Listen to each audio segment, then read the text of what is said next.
Well, kia ora everyone and welcome along to this afternoon's council meeting, 20th of August 2025. Special welcome to students from West Melton School who are coming and going to present to us this afternoon, and also to Jake Benny, who's here as my tuia mentoree this year from Taumotu. Jake, welcome to the council meeting. We'll open with karakia and councillor affirmation. If I could ask you to stand. Whakataka te hau ki te uru, whakataka te hau ki te tonga, kia mā kina kina ki uta, kia mā tara tara ki tai. E hi akia nā te atakura, he tio, he huka, he hauhu, tihei mauri ora. And let us affirm today that we as councillors will work together to serve the citizens of Selwyn District, to always use our gifts of understanding, courage, common sense, wisdom and integrity in all our discussions, dealings and decisions, so that we may solve problems effectively. May we always recognise each other's values and opinions, be fair-minded and ready to listen to each other's point of view. In our dealings with each other, let us always be open to the truth of others and ready to seek agreement, slow to take offence and always prepared to forgive. May we always work to enhance the well-being of the Selwyn District and its communities. We will. Thank you, everyone.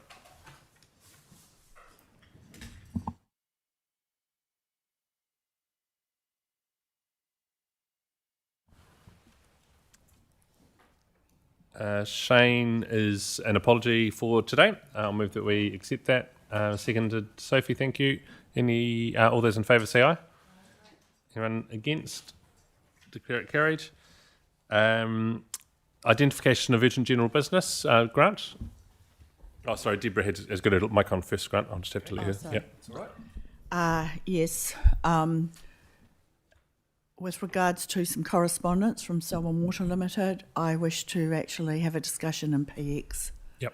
It's been circulated with the reasons why. Thanks, Deborah. And Grant?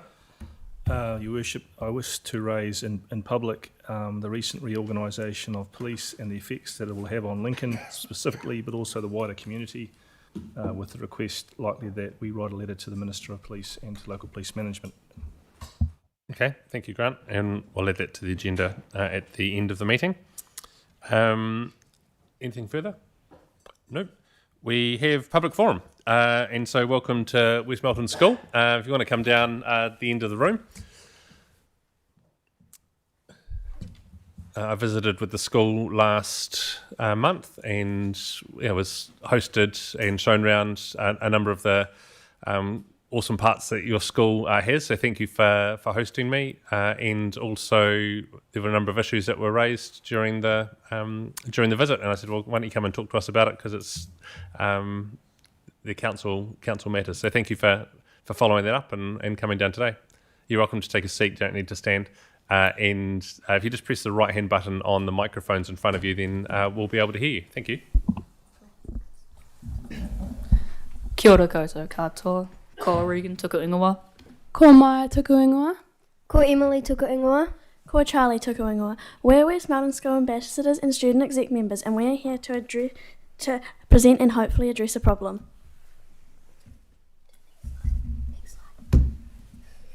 Why are we here? Our grass veg alongside the path outside of school is a problem that is not going away, particularly in winter and wet days. You can see it's muddy, slippery, bare of grass, and not to mention unattractive. You can see it's our 3 buses park alongside this pathway, which is used by approximately 100 children every day, is becoming increasingly hard to manage. There's also a random seat in the middle of nowhere that affects how we line up, particularly in the afternoon. The bus stop is used by a number of services such as West Melton School, Rolleston College, private schools, and is also used as a public bus stop. The path is also used by pedestrians and cyclists, which means it gets very crowded. We have discussed shifting the bus stop, but there really isn't anywhere suitable around the school. As you can see, the latest photos taken last week. The puddles form and get wet, and feet get wet. I can tell you there are some very unhappy bus drivers when mud is trooped through their buses, not to mention how slippery it is. The final problem is the use of our garden. We have used West Mountain School students to demonstrate what students from other schools do when waiting for their bus. You can see they wait under our stairwell, which offers them a little bit of protection from wind and rain, and I guess you could understand why they do it. The rubbish in the garden is what Mr. Holt, our caretaker, doesn't like. But we have a solution. We know that it might cost a bit, but we thought we'd give it a go to help keep our community safe. We would like to share the idea of replacing the grass road with asphalt. We feel that this would solve the mud problem, eliminate the slipping hazard, and it would look a lot better. The area would be more functional if the bench was removed and a shelter was built in the north end. This would give people a cover and a seating area to wait so they do not get wet, and our garden will be protected. Thank you so much for listening, and I hope you take our problem into consideration. Does anyone have any questions? Cool. Thank you for the presentation. And yeah, there is from Elizabeth.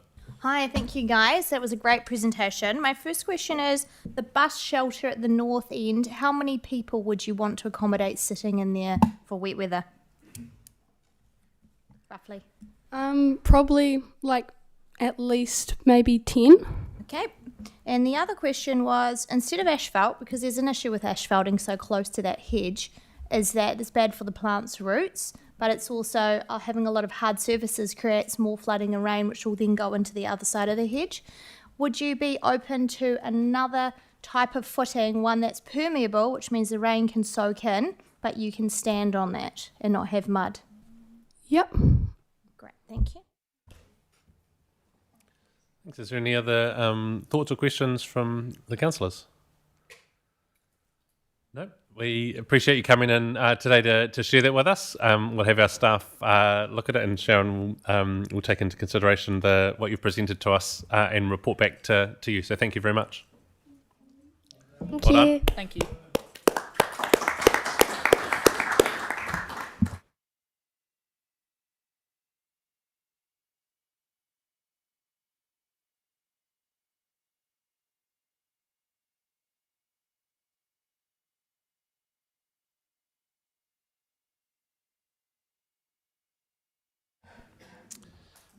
We have the minutes next from the council meeting on the 23rd of July.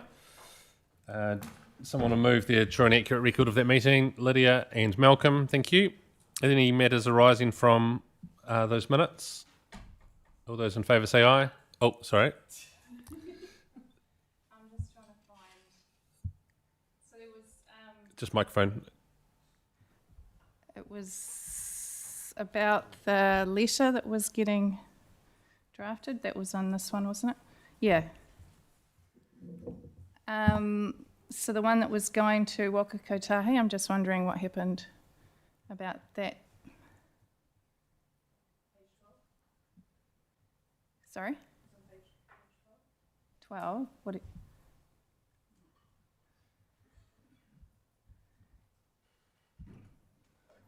Yeah, I've got it up. I'm just asking what happened about that. I haven't The letter. signed a letter. Lydia might have. Asking about. Yep. If you turn your phone off, you turn off your microphone, then Lydia. I've sent my letter in the meantime, and I know that there is one being drafted that will probably come to you for signing. Yeah. So there wasn't going to be a combined letter with the both things in it. That's what I understood was going to happen. No, I haven't seen a draft of any letter yet. Lydia? So I think, the one from council was a combined all of State Highway, but I've sent mine, which was just the one. But the council one is everything. Any other matters from those minutes? Nope. All those in favour that they're true and accurate, say aye. Anyone against? Declare it carried. Then we've got the minutes of the Climate Change and Sustainability Subcommittee, the Economic Development Subcommittee, and the Housing and Urban Development Subcommittee, which we're receiving here as those. There will no longer be any further meetings of those committees. Mover and seconder for those minutes to be received. Lydia, thank you. Seconded. Sophie. Any discussion on them? All those in favour say aye. Anyone against? Declare it carried. Next up is my report. There's a few things that have been noted in there from July, particularly the metrics for councils have been released since right at the end of July, showing some of the data around councils. We had quite a bit of discussion around that here, and the context for situations that each council faces has been importantly added by Sharon and staff. So thank you for providing those links for people that have followed that through. We had a Polish delegation come and visit from a region in Poland who are interested in agriculture, thinking about how we partner on agri-tech, working with universities and some of the aerospace things that are going on here in Canterbury. And so they also visited with Christchurch, Waimakere and myself. It was a meeting together, and then had a visit with Lincoln University too. And more recently, we just had a wreath laying at the Riwieli Memorial with the Chinese consulate, and part of that was honouring the 80th anniversary since the end of World War II, just end of last week, which will be noted in the next report. But I thought it's recent, and you might have seen something about it. So and there were a number of people who attended. Large people had travelled quite some distance to come to be a part of that, and thanks to Alison Rosnowski and the volunteers in Springfield who put together a really good afternoon, morning and lunch. Happy to answer any questions on the report too. Elizabeth. Thank you. The Frank Story profile in Selwyn, I was just wondering where the funding came from for that, which funding avenue? Frank came and wanted to do a profile on Selwyn, so however they're funded. If you may have seen it, they were interested in the growth story, dramatic change. Frank film. Ended up watching some things on there with my daughter after seeing the Selwyn one. They've done stuff on New Zealand hunt-away dogs and lots of interest stories. So if you're interested in seeing about 10 minutes of the growth in Selwyn, Frank is available on YouTube. You've seen it, Elizabeth, yeah. Cool. Megan. Look, I just have a question on that, and that's about why this timing? Why was it in July that was done and then released later in July? Because it seems a little bit out of keeping with kind of the media presence at the moment during the election cycle. So I just wanted to know, why July and why August? That's when they asked to film it.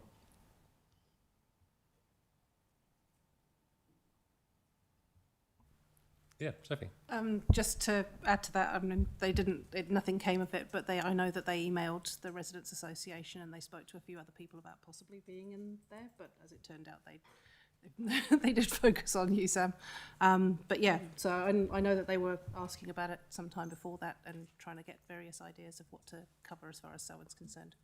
But as far as I'm aware, there was no council funding involved. It was just, I'm not actually sure where Frank gets their funding from. I think New Zealand On Air is part of the funding.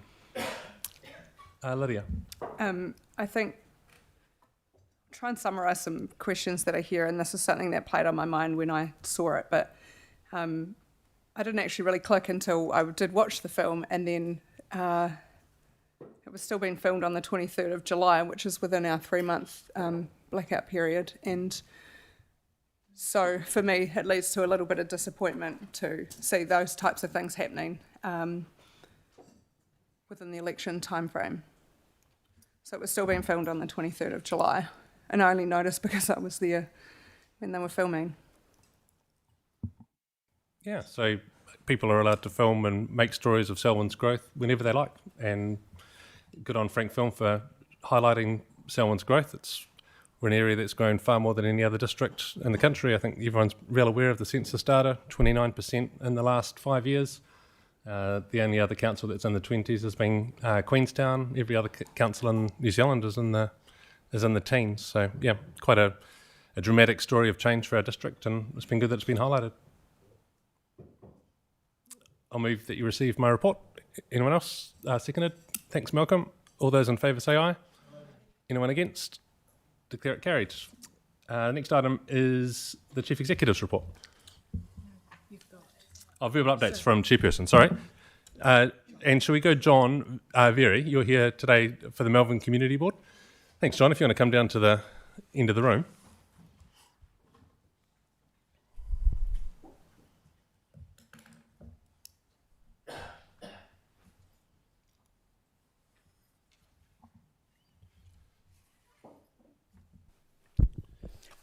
You're welcome to take a seat, John, as well.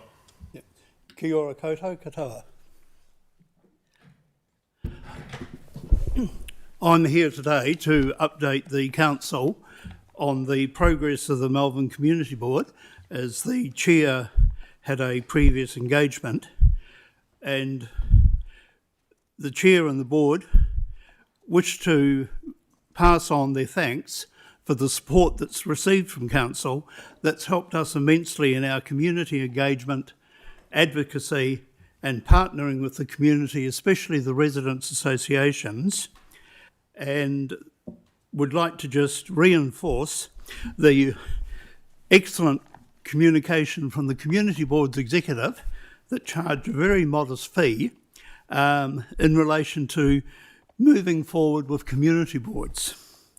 So, although there has been some comment about Local Government New Zealand, the Community Board's executive are really doing a good job in working with the community boards in the country, and in turn, the community boards are working with the residents. So, the board is on a track to finish on a high, which is excellent. There's no point in looking backwards, we look forward, and as you will all know, that there's going to be elections all round, and there's quality candidates standing in each of the two subdivisions for the ward.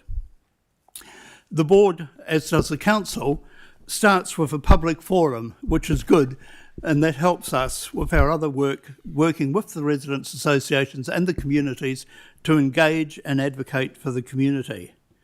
And would also like to pass on our thanks for the liaison officers to the board for the great work that is being done when concerns are raised like the Kurwi roadworks, and the arrangement is made so not only do the issues get addressed promptly, but speakers were provided to go to the Kurwi Residents Association meeting on Monday so that they could address the committee and answer questions. And again, there's no point in looking backwards. We've got to look forward and learn from the past.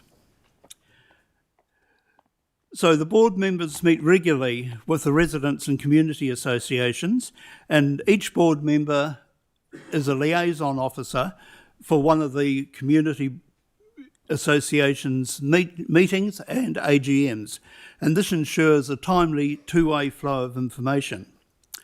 The Springfield Flooding Working Group was an initiative from the local community, and that very generously has the support of Selwyn Council officers and ECAN officers and Councillor Ian McKenzie and local residents. And the good thing about this is that, without going backwards and contradicting myself, the issue's been around for a long time, but we're making progress and we're looking forward to a fulsome report for the September meeting. And really it does show that, in my view, and I hope the Chair agrees, that the board is now working at the Model 2 level of the Local Government Community Board's executive.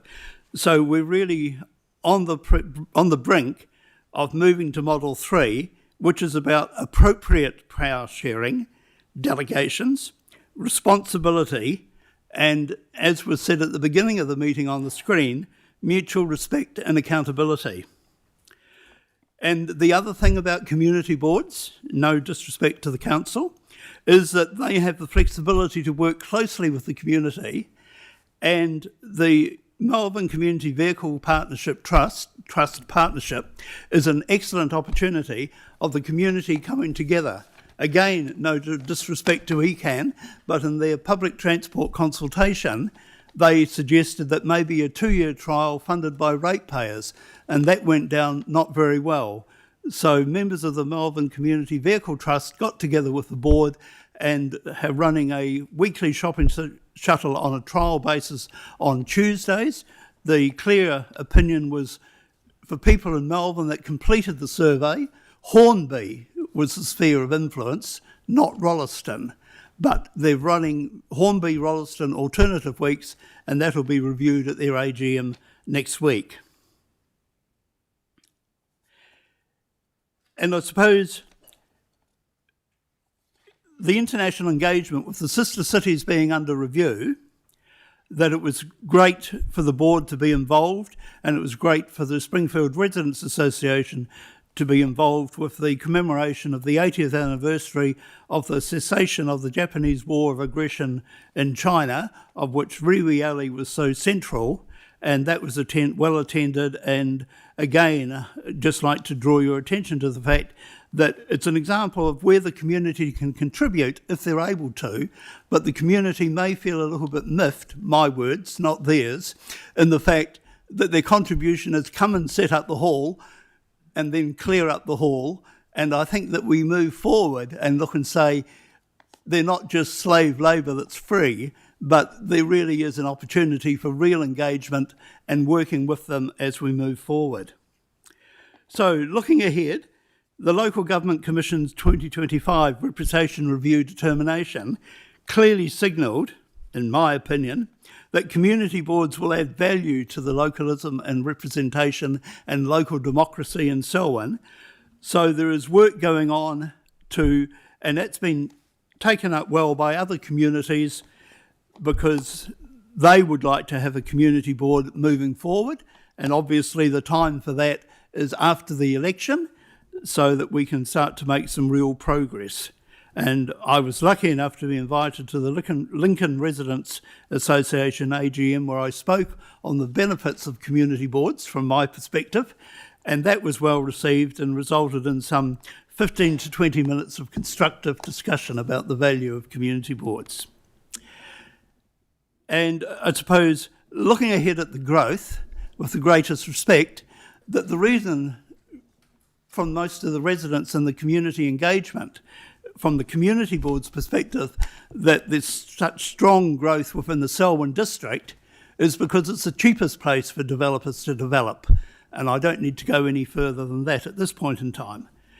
Another brickbat and rosette probably is that the successful discussions with the officer assigned to the community board and the support of the finance team and no doubt the senior executive of the council, the budget for the coming year, which started on the 1st of July, was a very amicable and constructive outcome.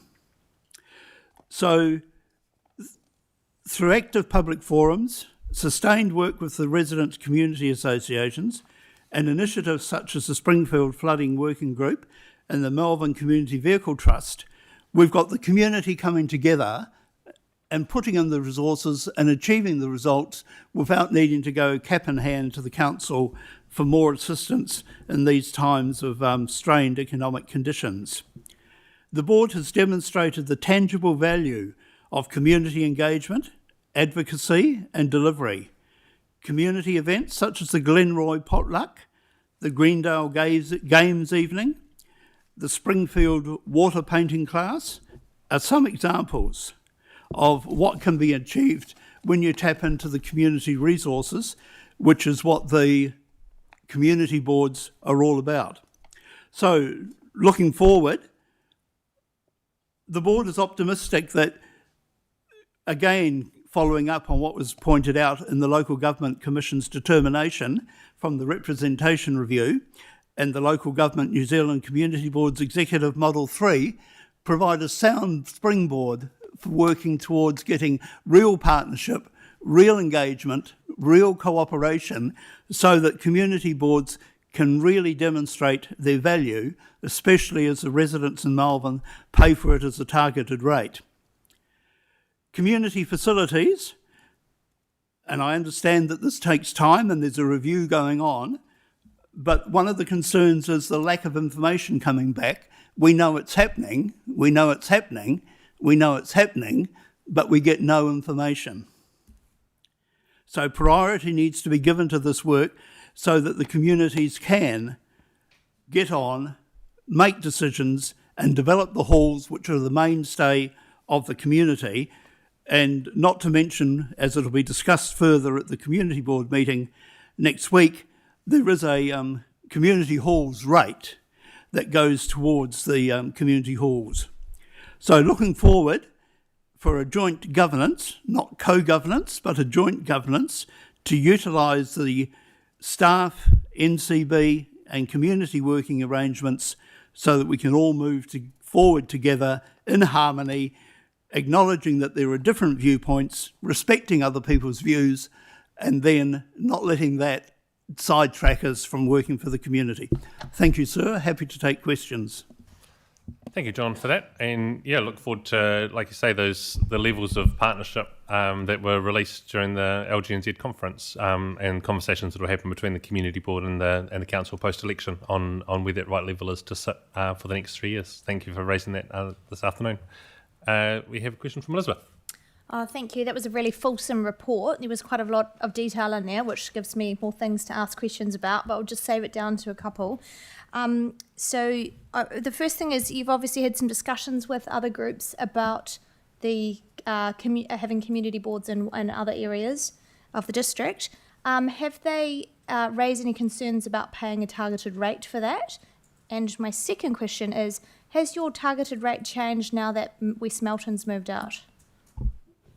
In relation to the first, no, we haven't got down. We've kept the conversation at a strategic global level, so we haven't got to who pays what. And the answer is that, and again, I'm not a finance expert, but I believe that with the productive discussions with the council and the finance team, that even though West Melton was moved out of the community board area, the targeted rate may have gone up by about $1, but virtually stays unchanged. And the budget, there's been some giving and taking, which there should be, and I think we've got a sound footing to move forward. Thank you. Sophie. Yeah, thank you very much, John. It's great to have you here. My question was actually, I'm not sure if you can answer it. I was just wondering about the Community Vehicle Trust, whether they would be considering any weekend trips, because daytime shopping trips is great for those who aren't at work or school, but just wondering about anyone who would be interested in one of those trips during the weekend. I can't speak on behalf of the Melbourne Community Vehicle Trust, but discussions I've had with the chair and some of the board members, and this is my interpretation, I'm not speaking on their behalf, is that the important thing was to get something up and running.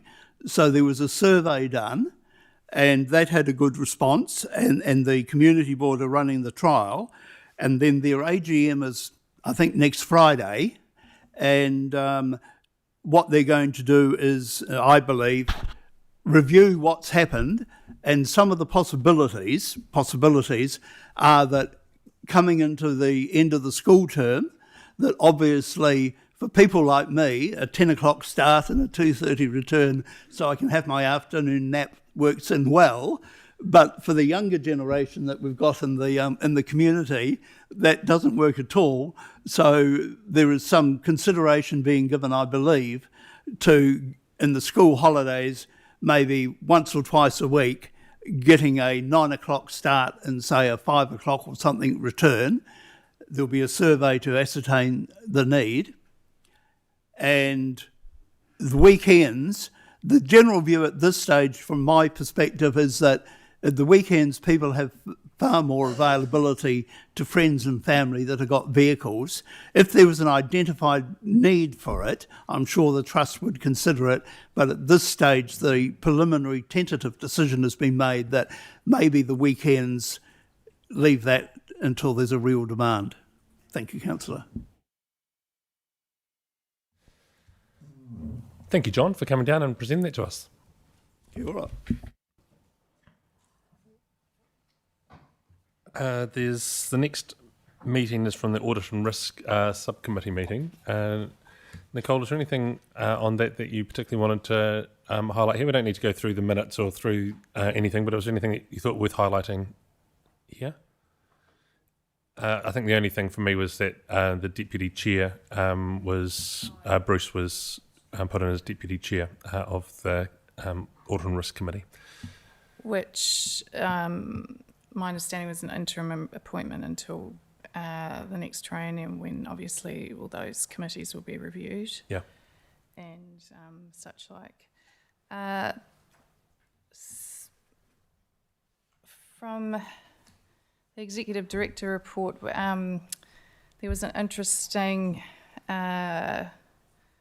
judgment that had come through from Maritime New Zealand versus Gibson, which is quite an interesting case around officer due diligence and with respect to governors as well, that everyone might want to have a read of. So that's on the Executive, Steve Gibling's report. We had a health and safety update. Talked about risk management and looking at risk management, risk appetites, legal and policy reports. We had an update on the GOIMA requests and policy review, and this was an important report, the Council Building Condition Risk and Inspection Program report, which has one of our building guys has done an audit around all of our facilities, and that's quite an interesting report to see issues with some of those buildings and with things going forward, looking at our housing, our building stock.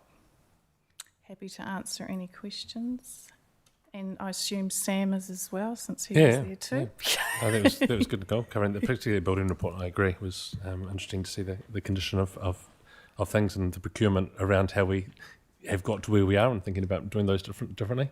Sharon? Yeah.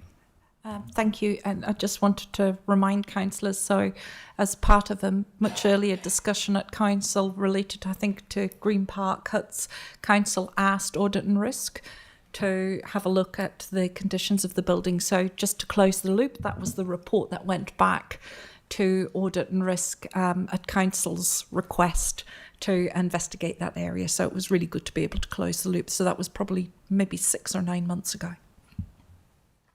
Thanks, Nicole. And the Finance and Performance Committee. Grant, anything you want to share from that meeting? Thank you, Your Worship. So 3 topical items. Clearly we had development contributions were front and centre, which we had a really good, robust discussion about. Kudos to the staff for producing a very clear, transparent report, which the old saying is the best disinfectant, sunlight.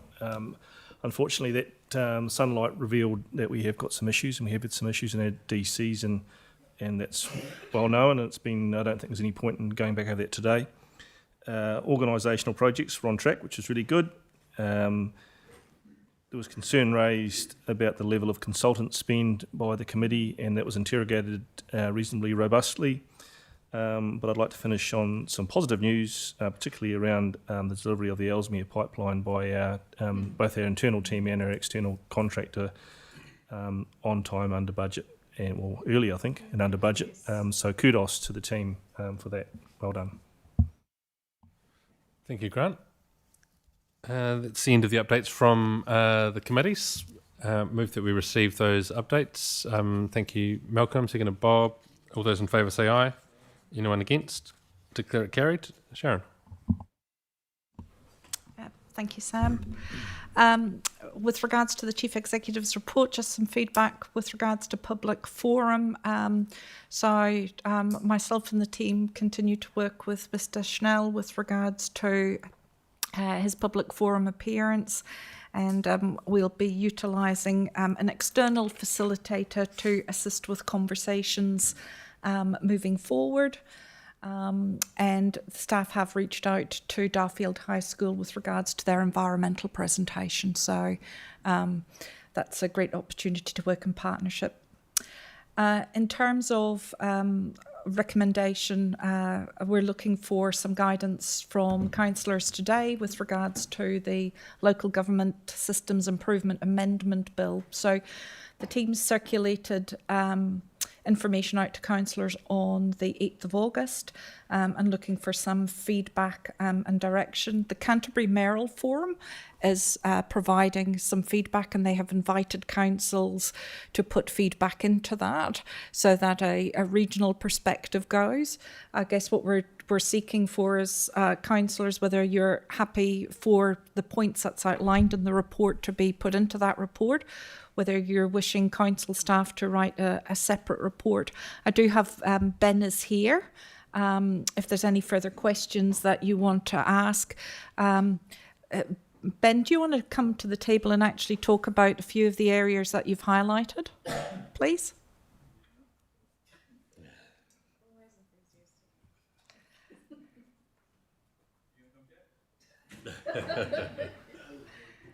He's having to travel in pairs. Yeah, it's more Jack's all over it. Yeah, so some of the key points that the Mayoral Forum have drafted up around greater clarity on those, the definition of core services, not specific points within that, but just highlighting that definition that they've released is a little bit vague. There's a few things that they need to probably kind of clarify in that. There was conversation as well around how much core services is already part of what the councils do and how much additional stuff is actually going to change the total spend, and anything else we need to kind of cover. There was a point at the end of it around the standing orders element and the standardisation of that, and the concern around changing that and trying to bring in a standardised system for nationwide loses that ability for us to have that local nuance to it. So those are some of those key points that have come back from some of the conversations we've had around council. Sharon, do you want to have this conversation now and then come back to the other things on your report while Ben's at the table? Yeah, I think that would be sensible, and then I'll finish my report off if that's okay. Cool. So is there any view on whether or not we want to have a council submission, or are you happy that we have a Canterbury Mayoral Forum submission and we just make sure that our points are included in the Mayoral Forum submission? Definitely the group is writing one, so doing it together makes sense. There might be some things where the Mayoral Forum doesn't emphasise the points that we want, or with all the Mayoral Forum submissions, they always say individual councils might have points that slightly differ. So maybe I'd suggest that if we do have points that differ, then we could write out differences rather than just regurgitating the same things. But I'm happy to hear what other people have to say. Deborah?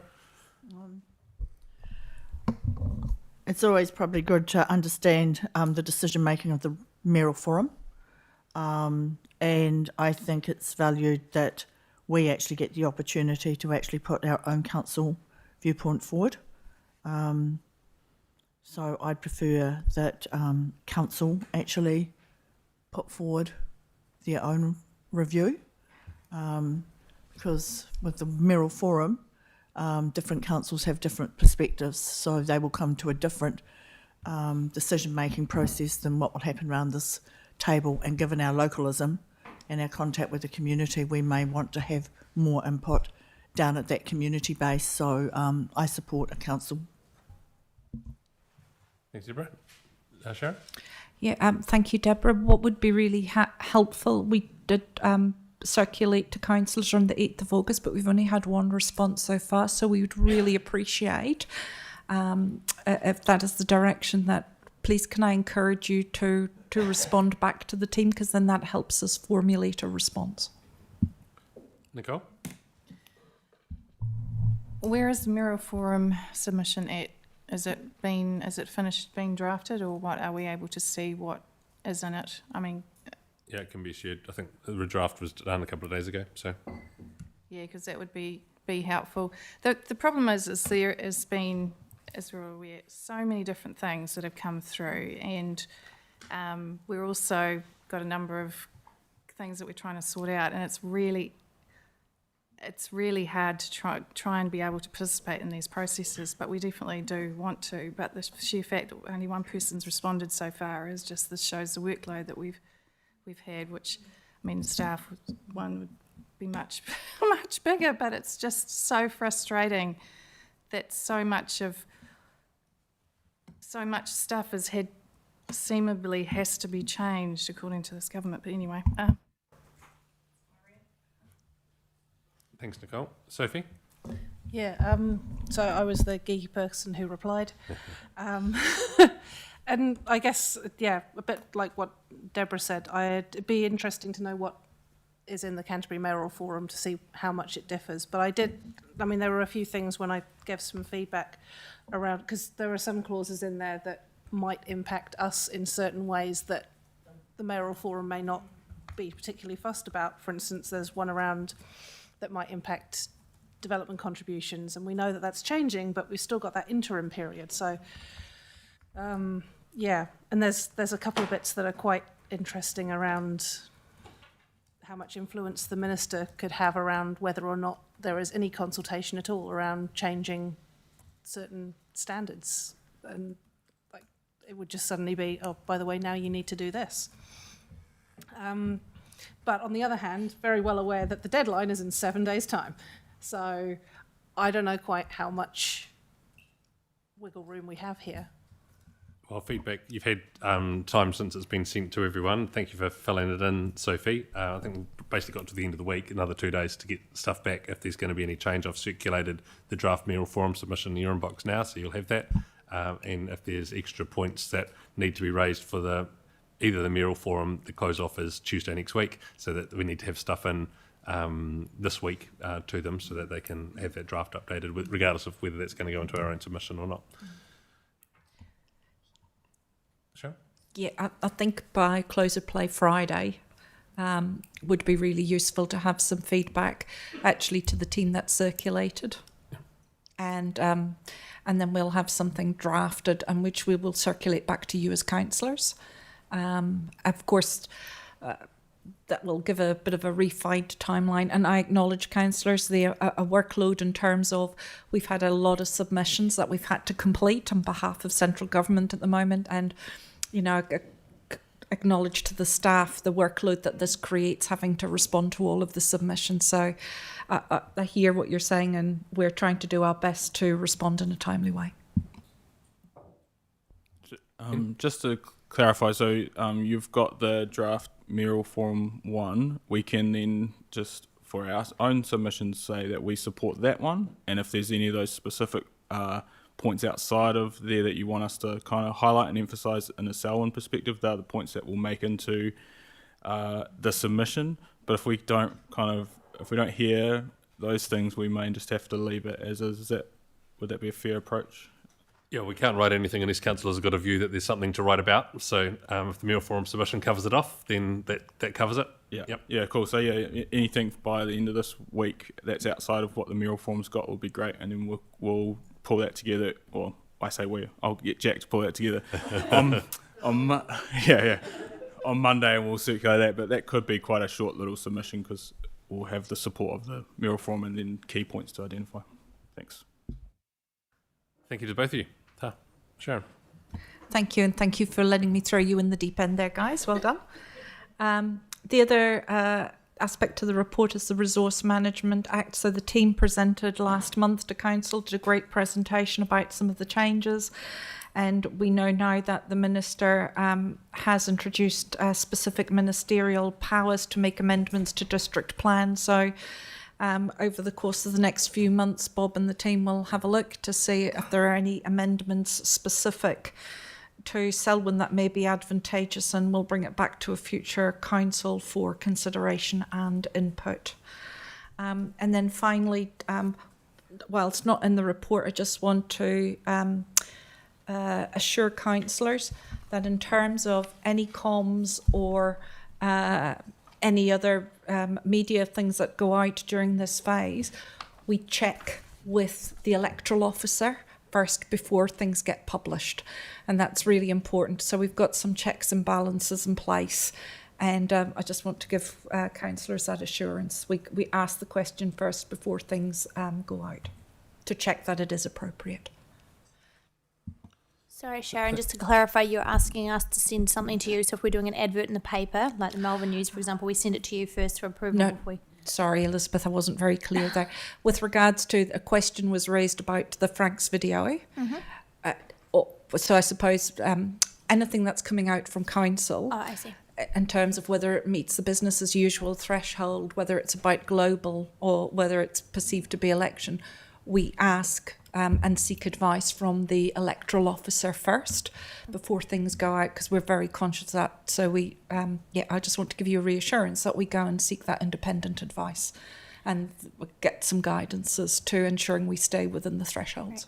I just wanted to ask a question before you're talking about Bob's looking at the RMA changes with district plan amendments.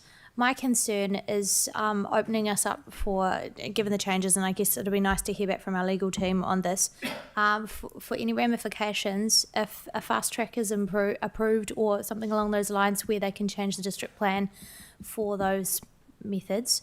There's any ramifications and who that would lie with the liability, because I understand liabilities are changing with this government as well, in terms of if we're not looking to build in areas that are sustainable, i.e. if we're still building on floodplains and close to riverbanks and things, that sort of thing.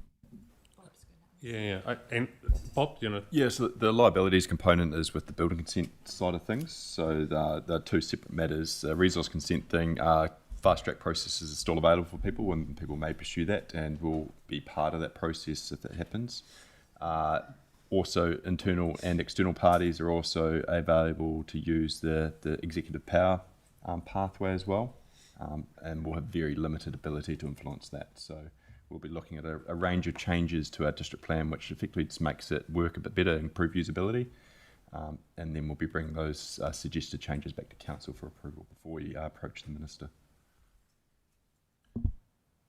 And there's been discussions with the MFE on that process to make sure that we're following what they're going to need to talk to the minister about what those next steps look like. So, Bob, thank you for the engagement with that national team on it. Deborah. Just for clarification with regards to information with regards to council given an election, we still have the responsibility as councillors and the mayor to undertake council business. Are you seeking clarification where meetings may be held that may look as though they're crossing the threshold of electioneering versus being general council business?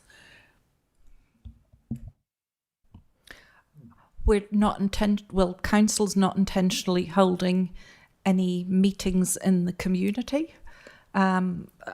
Specifics, unless you're aware of something that is being held. So we're very conscious of the fact that council staff will maybe attend a community meeting, but if there needs to be councillors' presence, it really depends whether it's been business as usual or not.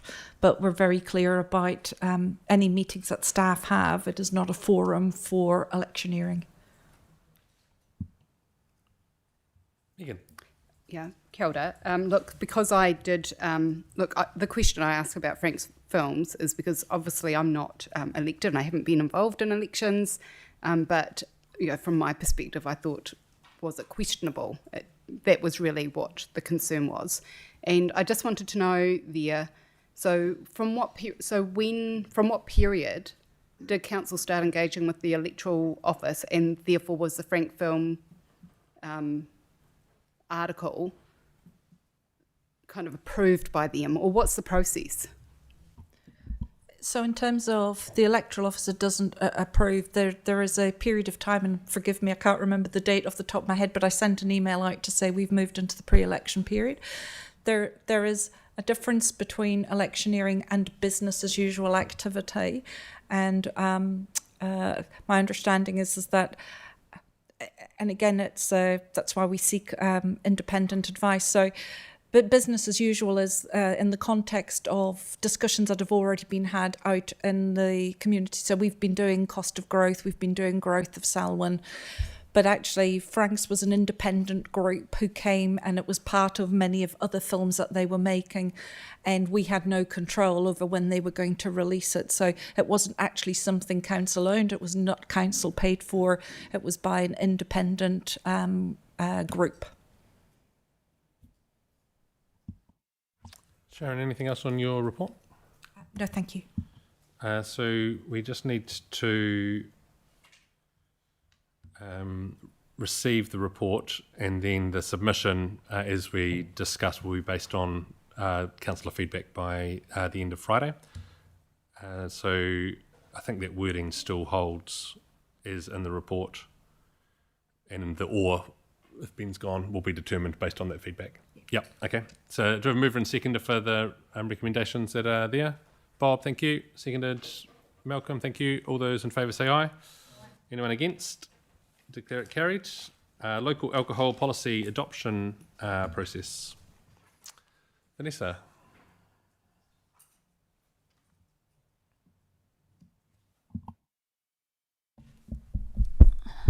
Kia ora.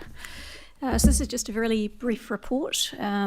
The Sale and Supply of Alcohol Act has quite an administrative process to go through to bring the local alcohol policy into force. So what we're seeking today is that the Council agrees by resolution to bring the local alcohol policy into force on Monday, the 5th of January 2026. Once we have that resolution, we can start the process. So set out on page 2 of the report, we need to go through a public notification process. We intend to do that on the 30th of August.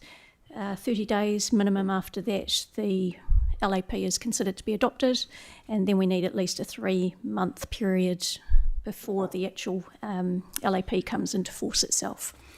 The reason we've chosen to go with early January is to make sure we're not dropping a change on businesses in a busy Christmas period, and it also gives our new Chief Licensing Inspector time to get around the district and provide some education before it comes into force. Happy to take any questions. Thanks. Lydia. My question is around the 5th of January. It's still in holiday period time for a lot of our users of this policy. And so I did wonder whether the end of January would have been a better time to, noting that it is drawing out the process, but you know, the implication for our users of the LAP in that time, 5th of January is still a really busy time for these people. Yeah, look, happy to adjust that. I simply went with the first working day back at council to keep things easy. I wonder whether something like the 26th of January or the 19th of January would be a better time frame. We'll hear from the rest of the meeting and can come back to that. But thank you for raising it. Great. Grant? I was going to second it. I thought that Lydia might have moved it as the chair of that committee, but I'm happy to move it. I had a similar concern, but I assumed that given our Selwyn's normal pragmatic approach to these things, that we wouldn't go in with a hammer on January the 5th. We'd take a very softly approach, and so I'm relaxed about the day as long as we're pragmatic about the application of it, which is the usual approach, isn't it? Yeah, absolutely. And the Chief Licensing Inspector that we've appointed starts on the 15th of September. They are very educational focused, which is really pleasing to see. Yeah.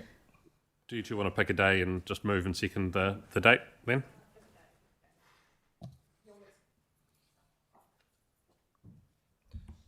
What was the 19th? Sounds fine. Yeah.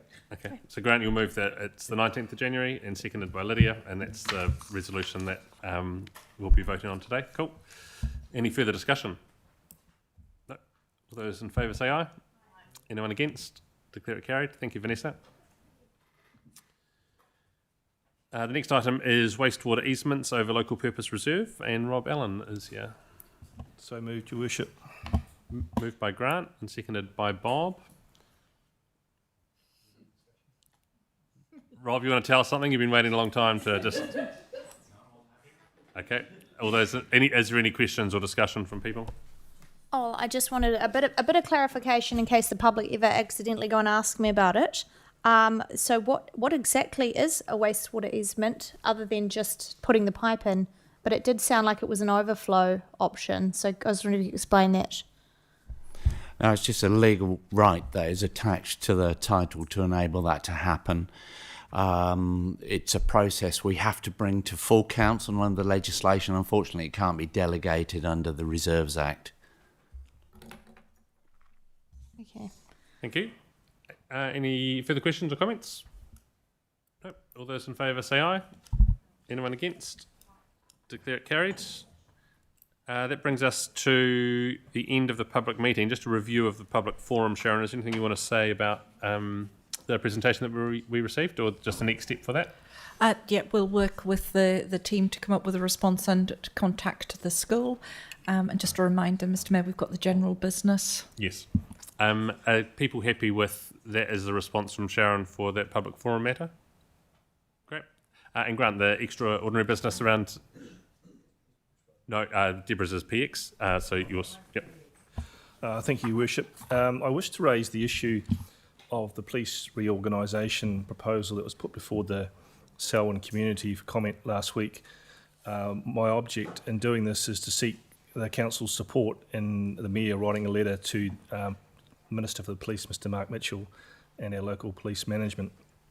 I have significant concerns around my local ward, and I hope my local ward's councillors will support me in stating that a town that is growing at a 20% rate, or 10%, sorry, per annum since 2020, in Lincoln, current population of 12,000 people plus a university with 5,500 enrolled students, has one police officer. To my mind, based in the town, to my mind, that is totally unacceptable, and there needs to be an on-site presence in Lincoln maintained. We had 3 police officers when we had a population under 5,000. That's one police officer as proposed is now going to be the rural liaison officer for 12,000 plus 5,000 students, 17,000. It's just not feasible, and it's not acceptable in my view. I think the challenge that we're facing here in Selwyn that the government has is the same problem we had with the Ministry of Education. The Ministry of Education would come here, we would tell them with a lot of earnestness and smiley faces around our demographics. They would say, refer to the census data and say, don't worry about it, chaps, we've got it. Clearly they didn't have it, they never had it, and they got ourselves in a real state around education. Thankfully, the Selwyn Schools proposal to focus on a solution for Selwyn Schools has provided a measure of sanity in actually getting our education back on track. But what I'm proposing is that the Mayor suggest a similar approach to our policing, where the police treat Selwyn as an exception rather than the rule, and look at it the fastest growing district in New Zealand. We've got 85,000 people. Using the statistics or government policy of one constable per 480 people, we should have 177 officers here in Selwyn. We've got about 38. So clearly we're a mile short. We're not asking for the world. Even if we got to 80 officers, I think we'd be quite pleased. We don't have one detective based in Selwyn. We know we've got gang problems. We know we've got other crime, including drugs, starting to come into the community. I think the challenge for us is that we have historically had a low crime rate, and we're being resourced on our historic low crime rate. I think that's the ambulance at the bottom of the cliff approach, and I don't want to see that continue. So I seek your support, firstly around Lincoln, but also in the wider Selwyn context, that the Mayor does send a letter and follows up, I hope, with the Chief Executive, because I just think this issue is too important for us to let lie, particularly when there's a reorganisation proposal on the desk, which is going to significantly reduce police effectiveness, in my view, particularly in our rural communities. I think we'd see an increase in drink driving in our rural communities because there is no local officers out there on the beat. Think of Darfield, think of Ellesmere. It's outside our area, but you think of Culverden, no police presence at all. What the effect on roads is going to be there. So I open it for your discussions, but that's where I'm seeking leave. Thanks, Grant. Other thoughts, Lydia? Yeah, look, I'm happy to support Grant in his request. I think that, you look at this and think about our towns, but specifically Lincoln and a rural liaison officer. It's not really a rural town anymore, is it? So taking the numbers away from that township just doesn't seem quite right to me. I think that there's going to be big implications when we do go to rural liaison officer in Darfield and Leeston. for our rural areas. You don't want to see the law taken into your own hands for some people, and you're right, you will see more drink driving because it's not going to be the age old where the local cop is out on the Friday and Saturday night doing a drive-by through the car park. And so I can see some detrimental effect on our community, and you're dead right, there's just not enough police officers here. And so this is a prime opportunity for us to advocate for that. And so I support the Mayor writing a letter. Okay, thank you. Elizabeth? Yeah, I've already done a submission on this myself, but not as a councillor. It is something which you mentioned, Grant, ambulance at the top of the cliff, and that's potentially why Ellesmere and some of the rural towns haven't had, and the Selwyn as a district hasn't had a major crime issue, is because we've done things well, and obviously the areas that have had the community patrol vehicles going around has really aided that. And I think it is well worth us as a council getting in and supporting Grant's suggestion. I think it's really important because we've seen what it looks like when it goes wrong, and we're understaffed in this area. Thank you. Malcolm? Yeah, it's yet another example of the sinking lid that this government is putting upon us, taking us backwards to the 90s. I support what Grant's saying. Lincoln's going to grow to 25,000 people. Prebbleton's it's 5,500 people. There's another 3,000 dwellings worth of sections being developed there now. It's all very well to say they can be there in 10 minutes, but you need to have enough people on the ground to be there in 10 minutes. And I will notice that our Mayor has made comments about this before, and I think he was criticised by our local MP at the time for electioneering when he did say, as he brought up, that the statistics, that we are short of police for our population basis, the same statistics that Grant has just used. So I definitely support a letter being written in strong terms. Our public need to feel safe, and they need to be safe. So we'll thank you for all those comments. No one's against us drafting something to write. So do you want me to put a motion for that you write, or just? I'll just make that. I'll take that away as an outcome from this, and we'll circulate a draft to everyone so you can see it and then send it.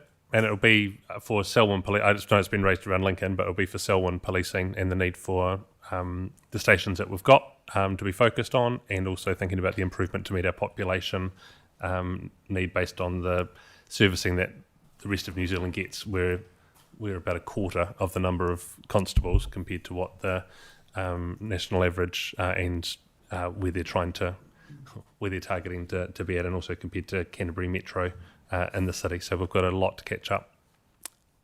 Elizabeth? Yeah, so they actually are increasing the police presence. It's just more the issue is where they're taking them from the rural sectors and putting them into Rolleston. So I think we just need to make sure we're across that. Yep. Grant? I'm being selfish, your worship, but I do want Lincoln specifically mentioned. Yes. Because particularly it's the university, one police officer for 17,000 people, He's a great guy, but he's not that good. Yeah. So Leaston, Lincoln and Dartford will each be mentioned because they, and then some district-wide stuff will be a part of the letter. But I'll circulate the draft so you can see it. I'll take that away. It'll be with you early next week. I think there's nothing else in public that was needed. No. Resolution to exclude the public. A mover and seconder. Nicole, thank you. Seconded. Malcolm. All those in favour say aye. Anyone against? Declare it carried. Thank you. And we'll adjourn the meeting for 15 minutes. Start again at 2:20. Thank you.